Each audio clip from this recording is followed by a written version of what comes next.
कभी सोचा है कि मॉडर्न डेटिंग में किसी का पीछा करना अक्सर उन्हें दूर क्यों धकेल देता है, जबकि कुछ ना करना भी कोई ऑप्शन नहीं लगता। चलिए आज हम इसी दिलचस्प पहेली के पीछे के मनोविज्ञान को समझते हैं। तो यहाँ एक बड़ा ही अजीब विरोधाभास है ना? अगर किसी में दिलचस्पी दिखाते हैं, उनका पीछा करते हैं, तो अक्सर वो दूर भागते हैं, और अगर कुछ भी नहीं करते तो खैर कुछ होता ही नहीं है। ये एक ऐसी दुविधा है जिसमें बहुत से लोग फंस जाते हैं। तो फिर इसका हल क्या है?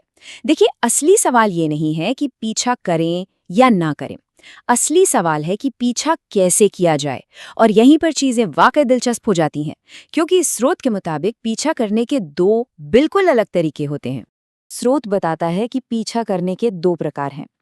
एक तरफ है तार्किक पीछा। ये पूरा हिसाब किताब पर आधारित है, पैसा, स्टेटस, कनेक्शंस। दिमाग कहता है हाँ, ये एक अच्छा सौदा है।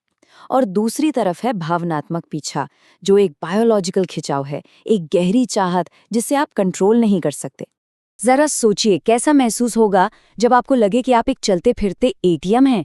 स्रोत में एक अमीर रेस्टोरेंट मालिक का यही अनुभव बताया गया है। उसे लगता था कि उसका प्यार उसके पैसे के साथ आता और जाता है, और यही तार्किक पीछा करने का सबसे बड़ा खतरा है। ये नकली और शर्तिया लगता है। अब इसके ठीक उलट है भावनात्मक पीछा, जो एक नशे की तरह है। ये कोई सोचा समझा फैसला नहीं, बल्कि एक गहरी तलब है। एक ऐसी स्थिति जहां कोई इंसान दूसरे के ध्यान और मौजूदगी के लिए तरसने लगता है। यहाँ आकर्षण दिमागी नहीं, बल्कि दिली और जज्बाती होता है। और यही फर्क हमें दो तरह के किरदारों तक ले जाता है, जिन्हें स्रोत ने नाम दिया है पीछा करने वाला और शिकारी। ये सिर्फ शब्द नहीं है, बल्कि ये दो बिल्कुल अलग मानसिकताएं हैं, दो अलग दुनियाएं हैं। ये स्लाइड इन दोनों के बीच का अंतर साफ दिखाती है।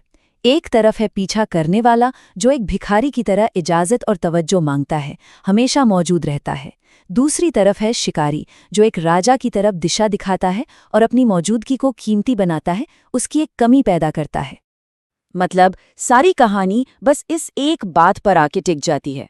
पीछा करने वाला जरूरत की वजह से काम करता है, उसे दूसरे से कुछ चाहिए, जबकि शिकारी एक इरादे, एक मकसद से काम करता है। वो जानता है कि उसे क्या चाहिए और वो उसका नेतृत्व करता है। और जानते हैं, ये फर्क आपकी बातचीत में साफ साफ नजर आता है। स्रोत फर्नांडो नाम के एक किरदार का उदाहरण देता है।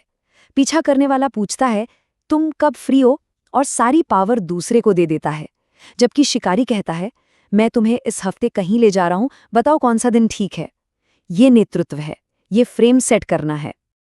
तो ठीक है, ये तो हुई थियरी, लेकिन इसे असल जिंदगी में कैसे उतारा जाए? स्रोत इसके लिए 3 बहुत ही सीधे और साफ कदम बताता है। ये पूरी स्ट्रैटेजी उम्मीदों को तोड़ने पर बनी है। पहला कदम, कमी पैदा करे। मिलने के बाद 1 हफ्ता इंतजार करो, इससे आप बाकी लोगों की भीड़ से अलग हो जाते हैं। दूसरा, फ्रेम सेट करो, पूछो मत, एक प्लान बताओ। और तीसरा और सबसे जरूरी, परीक्षा पास करो। अगर कोई मना कर दे तो परेशान मत हो। अब ये सुनने में बहुत मामूली लगता है ना, कोई बात नहीं, शायद फिर कभी। लेकिन इसकी ताकत समझिए। ये छोटा सा जवाब दिखाता है कि आप ठीक है। आपकी खुशी या मन की शांति इस एक जवाब पर निर्भर नहीं करती। ये शांत आत्मविश्वास की निशानी है। और यहाँ एक चौंकाने वाली बात सामने आती है। स्रोत का दावा है कि 99% लोग इसी छोटी सी परीक्षा में फेल हो जाते हैं। वो भावनात्मक रूप से रिएक्ट करते हैं, गुस्सा या निराशा दिखाते हैं और अपनी सारी शक्ति खो देते हैं। सिर्फ 1% ही शांत रह पाते हैं। चलिए, आकर्षण पैदा करना एक बात है, पर उसे बनाए रखना वो बिल्कुल अलग कहानी है। सवाल ये है कि उस शक्ति और सम्मान को लंबे समय तक कैसे बनाए रखा जाए। इसी को स्रोत में फ्रेम को बनाए रखना कहा गया है। इसका एक सिंपल सा नियम है, किसी भी चीज की कीमत तभी होती है जब वो आसानी से न मिले।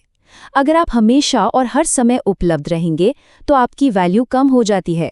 प्रेडिक्टेबिलिटी, यानी कि आपका अंदाजा लगाया जा सके, ये आकर्षण की सबसे बड़ी दुश्मन है। तो लंबे समय में ये कैसे काम करता है? इसका मतलब है कि आपकी अपनी एक दुनिया होनी चाहिए, अपना एक मकसद। रिश्ता उस दुनिया का एक खूबसूरत हिस्सा हो, पर उसका केंद्र नहीं। जब आप भावनात्मक रूप से स्थिर रहते हैं और अपनी सीमाएं तय करते हैं, तो ये आपके आत्मसम्मान को दिखाता है।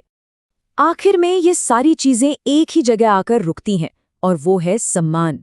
जब कोई इंसान स्थिर होता है, अपने आप पे कंट्रोल रखता है और जिसका अपना एक जीवन होता है, तो वो गहरा सम्मान पैदा करता है।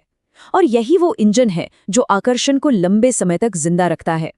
तो इस पूरे मनोवैज्ञानिक विश्लेषण को देखने के बाद सबसे बड़ी सीख क्या है? इस सब का निचोड़ क्या है? ये पूरा फलसफा बस एक लाइन में सिमट जाता है।